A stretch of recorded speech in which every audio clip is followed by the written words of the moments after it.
اللہ اللہ کہنا ہے جب اللہ۔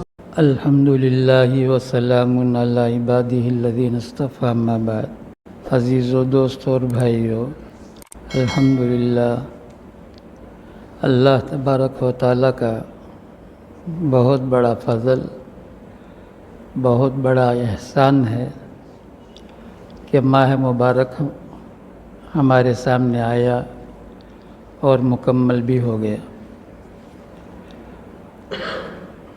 پوری دنیا میں، سعودی میں، ہر جگہ 30 روزے ہوئے، کہیں بھی کوئی اختلاف نہیں ہوا ہے۔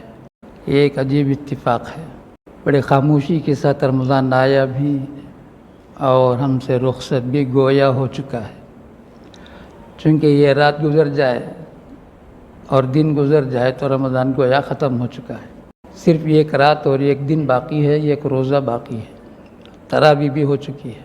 اللہ تبارک و تعالیٰ پورے عالم اسلام میں جتنے مسلمان روزہ رکھے ہیں، تراویح پڑھے ہیں، تلاوت کیے ہیں، ذکر کیے ہیں، خیر خیرات کیے ہیں، اپنے فضل سے اللہ تبارک و تعالیٰ قبول فرمائے، کسی کو بھی اللہ تبارک و تعالیٰ محروم نہ فرمائے۔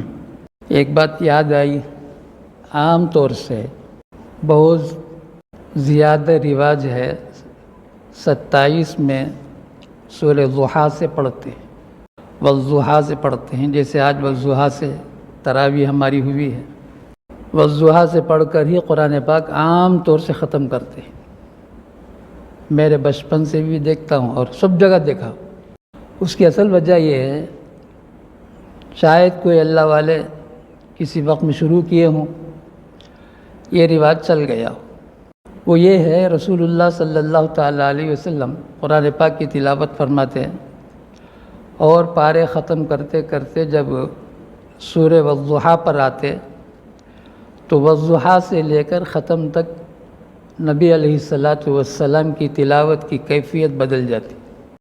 سب سے پہلے کیفیت یہ پیدا ہوتی، آنکھوں سے آنسو جاری ہوتے، رحمت دو عالم صلی اللہ تعالیٰ علیہ وسلم روتے، اور سورہ والضحیٰ ختم کرتے ہی اللہ تعالیٰ کی بڑائی بیان کرتے، لا الہ الا اللہ واللہ اکبر۔ اس کے بعد سورہ علم نشرح پڑھتے، اب وہ جب ختم کرتے تو فوراً لا الہ الا اللہ واللہ اکبر۔ پھر سورہ والتین پڑھتے، وہ ختم کرتے تو فوراً لا الہ الا اللہ واللہ اکبر پڑھتے۔ اس طرح سے سورہ ناس تک، من الجنۃ والناس تک، نبی علیہ السلام ہر سورت کے ختم پر لا الہ الا اللہ واللہ اکبر پڑھتے۔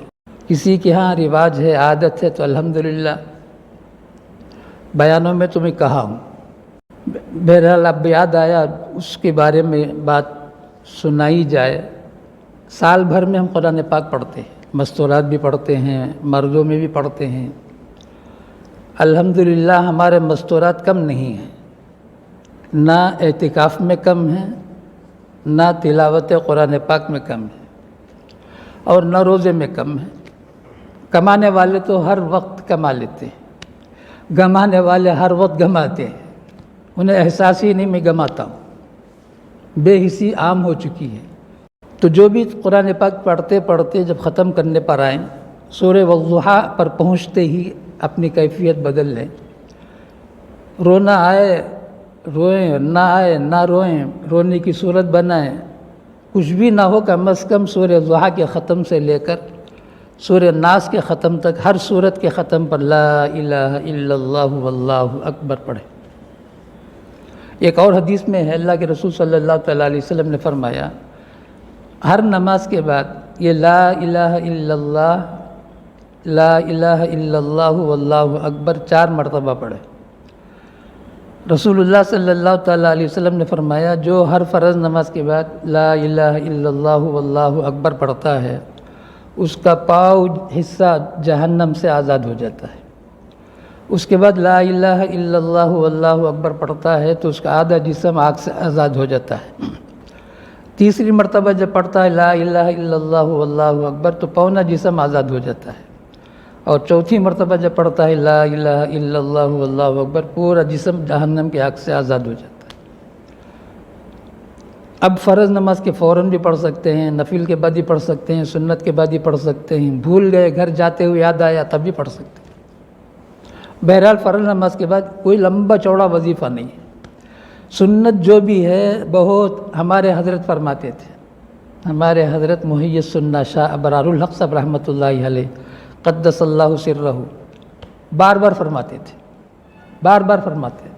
لیکن جب ہم نے دین کو ہماری خواہش بنا دیا، یعنی ہماری خواہشات جو بھی ہے وہ سب دین، تو ہمارے لیے بھاری ہو گیا۔ دین حضرت فرماتے تھے بہت اسہل ہے، بہت آسان، دین سے بڑھ کر آسان دنیا میں کوئی چیز نہیں، یعنی سنت۔ اور فرماتے تھے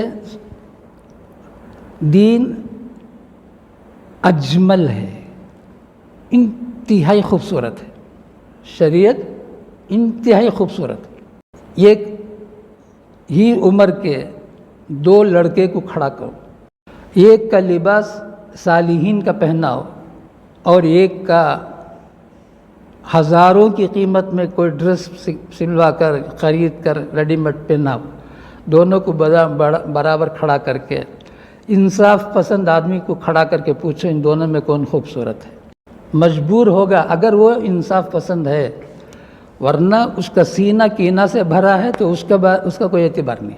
قرآن بار بار بولتا ہے وَأَشْهِدُوا ذَوَيْ عَدْلٍ مِّنكُمْ، قرآن میں شاید 5-6 جگہ میں ہے۔ بعض ہمارے معاملے کو اللہ نے کہا 2 آدمی گواہ بناؤ جو انصاف پسند ہو۔ پارے 6 میں ہے اور یہاں پارے 28 میں ہے، پتہ نہیں کہ کئی جگہ پارے 9 میں ہے۔ بہرحال ذوی عدل واشہدوا ذوی عدل منکم، تمہارا جب معاملہ ہے آپس کا اس کو طے کرتے ہوئے 2 آدمی کو لا کر طے کرو، دونوں انصاف پسند ہو۔ آگے فرماتے تھے جیسا آسان ہے، اسہل کا معنی آسان، اجمل کا معنی بہت خوبصورت، اور آگے فرماتے تھے شریعت سنت دین اکمل ہے۔ یہ تو ہم بولنے کی ضرورت نہیں، اللہ نے بول دیا ہے الیوم اکملت لکم دینکم، آج ہم نے تمہارے فائدے کے لیے تمہارا دین مکمل کر دیا ہے۔ اللہ نے اکمل کا اعلان کر دیا ہے، چونکہ اسہل اور لیس علیکم فی الدین من حرج، اللہ نے فرمایا قرآن پاک میں دین میں کوئی حرج نہیں ہے، اردو والا حرج نہیں ہے، قرآن پاک کا حرج ہے۔ اب یہ حرج کسے بولتے ہیں؟ یہ حرج کو سمجھو قرآن حدیث سے ہی سمجھو۔ یہ 2 جیب ہے ہمارے پاس، اس میں ہم نے 500 روپے رکھا ہے۔ اب ہمیں بازار جانا ہوا، پیسے کی ضرورت پڑی، ہمارا ہاتھ پہلے اس میں چلا گیا، دیکھا تو پیسہ نہیں، فوراً یاد آیا نہیں اس میں ہے۔ یہ جو فوراً ہاتھ ڈالتے ہی نہیں تھا، ذرا سا ایک احساس ہوا، پیسہ فوراً یاد آیا نہیں اس میں ہے۔ یہ جو نہیں ہونے کی صورت میں جو ایک احساس ہوا اس کو حرج بولتے ہیں۔ قرآن پاک میں اللہ فرماتے ہیں دین میں کوئی حرج نہیں ہے، دین میں کوئی حرج نہیں ہے، اتنا بھی حرج نہیں ہے جتنا مثال یہ مثال حدیث میں اللہ کے رسول نے بتایا ہے، حرج اسی کو بولتے ہیں۔ تو دین اسہل ہے، اجمل ہے، اکمل ہے، مکمل ہے، اس میں کسی قسم کی زیادتی کی بھی اجازت نہیں ہے، کم کرنے کی بھی اجازت۔ جہاں سنت آنکھ بند کر لینا ہے، بھئی یہ سنت ہے،